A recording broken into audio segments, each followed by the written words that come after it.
All right, guys, from Miami, we got Blake Harris. We're going to talk asset protection. Very important thing to have these days, right? I certainly think so. In a world where litigation is pretty much a badge of success, if you are successful enough in the United States, you can expect to be sued. Asset protection is very important. Yeah, I used to have the belief that if you were successful and you did good business, you wouldn't get sued. That's a very common misconception.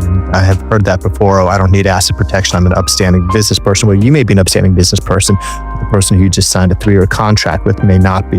They may use the legal system. They may weaponize it against you, and you don't want to be unprepared. Yeah, seems like these days it's very weaponized. I don't know if it's always been like that with the legal system. It, I think, is happening more lately. I've been getting more calls from people who are involved in politics some ways, not necessarily politicians, but in some way commentators or in the media, and they're concerned that if they are sued, they're going to get a jury that finds against them, not because they've done anything wrong, but because someone disagrees with their political beliefs, or you've done something else to upset someone, even if there's not a legitimate claim. Simply having to defend a lawsuit is going to be a very expensive and time-consuming process. Right. And what ends up happening is a lot of people who, even if they've done nothing wrong, they end up paying settlement because it's just cheaper to pay a settlement than it is the cost and the time associated with trying to defend a case. Yep. And what ends up happening is we see people who become victims of what I call legal extortion. They're just paying out these settlements because it's cheaper to pay something out than it is to actually